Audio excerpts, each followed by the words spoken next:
What's up, everybody? Josh here, and welcome to the Adventure Diaries. It's about 5 a.m. in the morning, and I decided to do something a little foolish. I am currently on my way up to City of the Rocks in Idaho. So we'll see how this goes. So come along with me. City of Rocks is about a 3-hour drive from Salt Lake City, or about an hour outside of Rowley, Idaho. For the most part, it's all freeway, but I learned the hard way to check my route before I head out. My navigation was set to fastest route, typically not a problem, but it had me exit the freeway and took me down some back roads through some farm country. Fun roads, but unnecessary. I hit a traffic jam.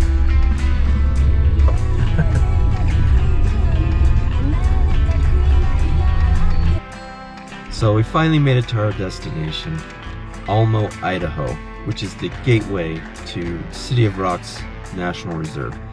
But before we go into the reserve, I need to take a second to stretch. I just spent the last 25 miles on a dirt road, and yeah, my body needs to get out and move.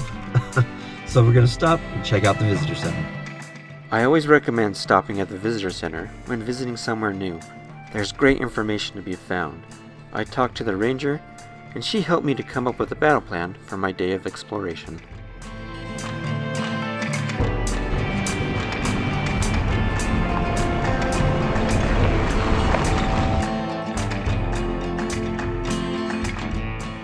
As I head out to my first destination, the Twin Sisters, I can't help but think about all the history that can be found throughout this area.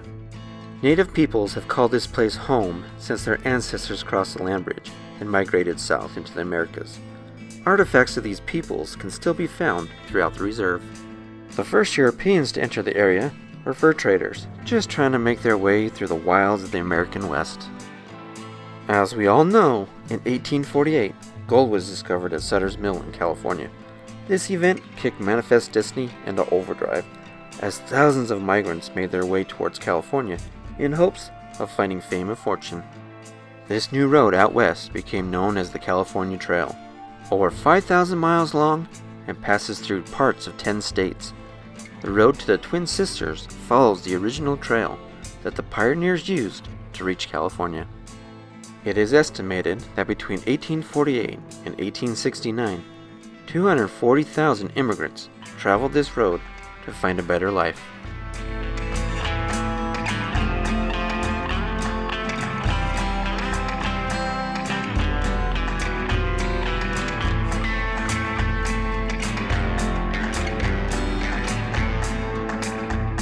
The rock behind me is known as Registry Rock.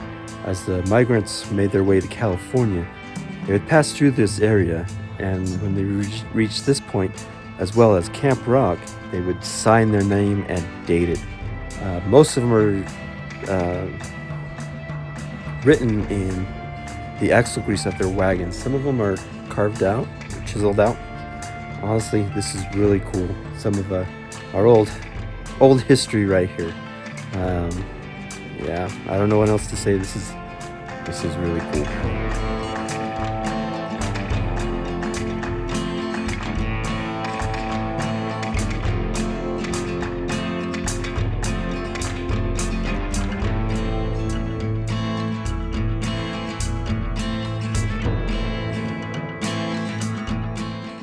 As the migrants traveled across country, they longed for the normalcy they once had. The reserve gave them that. Not only was it a great place to stop and recharge for the final push towards California, but the granite rock formations reminded them of the buildings and the cities that they had left behind, giving them hope for the future that they were about to create. City of Rocks now stands as a symbol of perseverance in the transformation era of westward expansion. So one thing you guys will notice is there's a lot of rock climbers around here. And that's for good reason. And honestly, we should be thanking those rock climbers, because if it wasn't for them, this whole area would not have been designated a national reserve. According to the story, I'll have to double check my facts, but I think it was in the 1960s, some Utah boys came up here and decided to start climbing all these granite pillars and domes and rock formations. And I'm assuming they went back and told their friends, and then their friends told them. And amongst the rock climbing community, this area just blew up. And to start preserving that type of recreation, I'm assuming it was the government, whatever it was, decided to designate this as a national reserve. And now it is here, beautiful as ever, for all of us to enjoy. There's no permit required to climb in the reserve, unless you plan on putting in a permanent anchor. For the most part, you are free to climb anywhere in the reserve. With that being said, there are some places that are off limits, mostly private property, and some seasonal closures to protect nesting raptors. Well, before we head down the Tower Creek Trail, we're going to check out Bath Rock, which is right behind me. Rumor has it there is a access in the back so you can actually climb up to the top. Well, we're going to find out.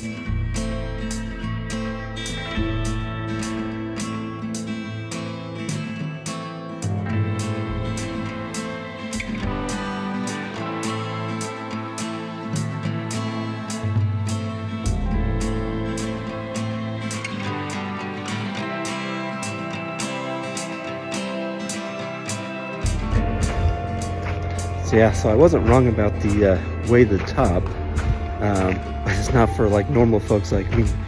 It's actually a rock climbing route, so we are not going to make it to the top of that today, and most likely never. But that's actually kind of cool. With my limited time in the reserve, the ranger suggested to me that if I only had time for one hike, Creekside Tower should be that one. I have to admit that I wasn't looking for anything too strenuous. I had developed a cold a few days before my visit, and I wasn't feeling my best. I still wanted to come up and experience the reserve as much as possible. I'm glad that I stuck with the ranger's suggestion. Creekside Tower was definitely the right choice. The trail is only 1.2 miles long, with a gentle grade and an elevation gain of only 122 feet. With the ease of the trail, it is well suited for families, and that includes our four-legged pups. Dogs do need to be leashed though, and all they ask is that we clean up after them. There are a few spots during the hike that run along the cliff's edge, so if you are hiking with littles, kind of keep a sharp eye out on them. The scenery is simply stunning, a variety of plants and animals, and some really cool rock formations. Granite walls, spires, and domes, and if you look really close, you might just see a secret window or arch. During the spring and fall, a small creek comes to life and follows the path. This creek also holds a secret, a small cascading waterfall. There are several offshoots that take you to other trails. Against my better judgment, I eventually took one. Not sure if it was my best decision, but it sure was fun. The trails are marked with a sign or a map at each intersection, so you should be able to navigate the different routes without any issue. As I rounded the corner, my heart sank. What laid before me was a long, rocky staircase. I had already pushed myself with this cold to my limit. I was not too excited to climb these stairs. You know what they say though, slow and steady wins the race. I did make it back to my car alright. Just had to make several stops to catch my breath.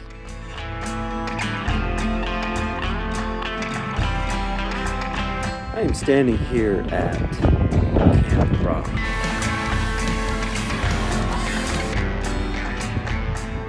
Not that one. Much like Registry Rock, migrants that passed through this way on their way to California stopped here not only to rest and relax their bones, but also to leave their mark.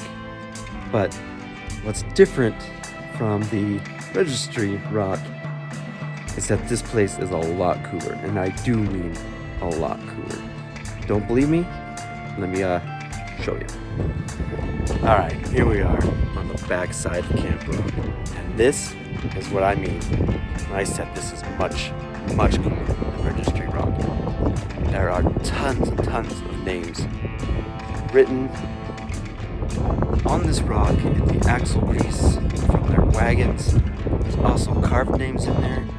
The This is just a testament of the hardiness of the people that came across plains to go to California to set up a new life and live out their days the best that they can. This is just amazing. It's awesome. There are 22 rocks throughout the California Trail that the reserve maintains. There is a huge database containing all the signatures. If you had any questions about a particular name, you can contact their resources department, and I'll leave the number in the description. My cold was finally taking its toll on me, and I knew it was about time for me to head on home. But before I do that, there's still one more stop I had to make. So this is my final stop. Tracy's General Store. This is the oldest continuously operating store in Idaho. So I had to stop and check it out. So let's go inside and see what's in there. I wish I had been feeling better so that I had more time to check out this cool little store. Well, getting a nice cold drink from Tracy's is going to end our City of Rocks adventure. You know, I wasn't sure what to expect, but I really had fun checking it out and just experiencing the history of this town and this area. I highly recommend it because it's pretty fun. It is a little bit out of the way, kinda, I guess. I don't know. But still really fun. But it's time for me to hit the road, and I will see you next time. And always remember, sometimes you have to get lost to find yourself. Until next time, thanks for stopping by. If you enjoy what we are doing, please like and subscribe, or drop us a comment. Once again, thanks for stopping by.